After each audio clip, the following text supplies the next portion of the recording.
Have you ever wondered why nothing ever lasts? Why joy fades, seasons shift, people change, and everything you hold dear seems to slip through your fingers? Welcome back to the channel. It's always a joy to have you here. And today we're exploring one of the most profound truths that touches every single moment of our lives: impermanence. This teaching, which can seem melancholic or even terrifying at first, is actually the key to a deeper appreciation of life. To know that things change is not a curse, it's an invitation. An invitation to live more fully, to love more deeply, and to let go more gracefully. In this episode, we're going to dive into the power of impermanence, not just as a philosophical concept, but as a lived, breathing reality. Through stories, reflections, and timeless wisdom, we'll uncover how understanding impermanence can transform grief into gratitude, attachment into presence, and fear into freedom. Let us begin with the obvious truth that we often try to forget: nothing lasts forever. The people we love, the youth we enjoy, the success we chase, the pain we endure, all of it will change. And yet, how often do we live as if things are fixed? As if we can hold on to moments, as if permanence is real. The Buddha taught that all conditioned things are impermanent. This is not a punishment, it is the nature of reality. And yet, our suffering often comes from forgetting this, from grasping, from clinging, from resisting the natural flow of time. Let me share the story of Lena. She was a young mother who cherished every second with her daughter. But when her daughter fell ill unexpectedly and passed away at the age of 6, Lena's world shattered. For months she couldn't sleep. She blamed herself. She cursed fate. Until one day, in the quiet of a temple, she saw an inscription on the wall that read, "Because everything ends, everything matters." That one sentence became her lifeline. She didn't stop grieving, but she began to remember the laughter, the cuddles, the small joys of brushing her daughter's hair. She started living again, not because the pain disappeared, but because she realized that love itself is rooted in impermanence. We cherish precisely because we know we cannot hold on forever. This is the first gift of impermanence: appreciation. Have you noticed how sunsets captivate us? Because we know they last only minutes. Why do we treasure photographs? Because they freeze what time will soon erase. When you embrace change, you stop postponing your presence. You begin to say, "I love you" more often. You listen more carefully. You take nothing for granted: not your health, not your home, not your time. But impermanence also brings loss. And with loss, grief. So let us talk about how to walk through grief without becoming lost in it. When we experience loss, the mind desperately wants something solid.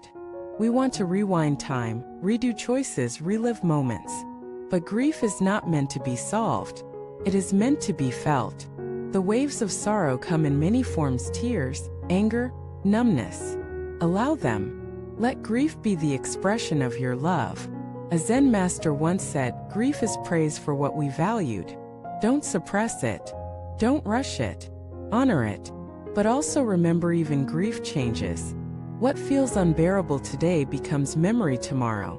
And with memory, a quiet beauty often returns. A woman named Sarah lost her brother to an accident.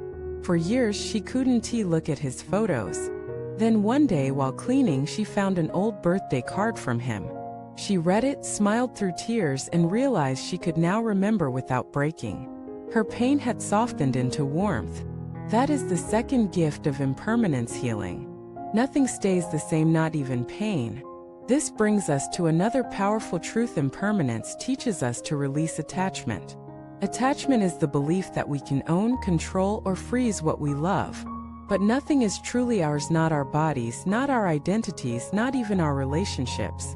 Everything is on loan from the universe. Everything returns. This might sound harsh, but it's actually liberating. Because when you stop trying to control the tides, you can finally learn to surf. You can love without clinging. You can give without expecting. You can live without fear. Let me share the story of Tenzin, a monk who lived in solitude after losing his entire family in a natural disaster. When asked how he found peace, he said, "Everything I loved was taken. But in that space, I discovered that love itself never leaves. It just changes form. He now spends his days planting trees.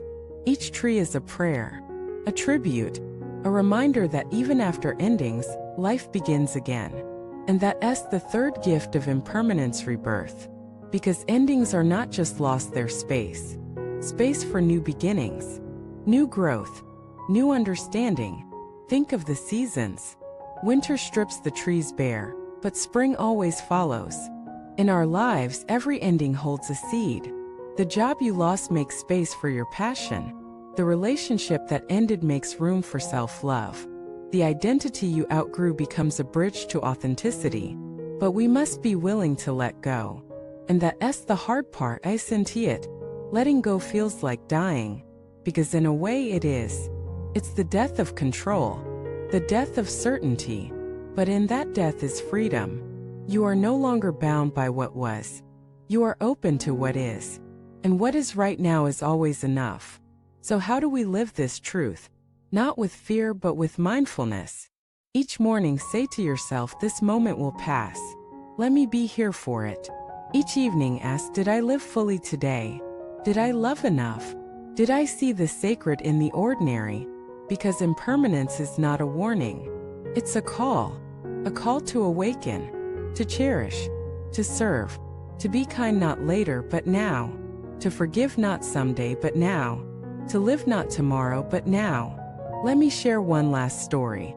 An elderly man, nearing the end of his life, was asked what he regretted most. He said, not the things I did, but the moments I rushed, the days I forgot to notice the sky, the hugs I cut short, the times I thought I had forever. Don't wait to feel that. Let impermanence guide you to presence. Let it remind you that your child will only be 5 once, that your parents will not always be a phone call away, that your own body strong today will one day soften. Let it awaken reverence. Right now, wherever you are, take a breath. Feel it. That breath will never come again, but another one will. And that is the dance of life. Thank you so much for watching this video. If impermanence has changed your life, or if you've learned to cherish more because of it, share your story below. Your reflections may help others awaken to the beauty of now. Don't forget to like, subscribe, and share this with someone who needs a gentle reminder to pause, to breathe, and to live fully. Until next time, may you walk with grace, love with courage, and greet every moment with open hands and an open heart.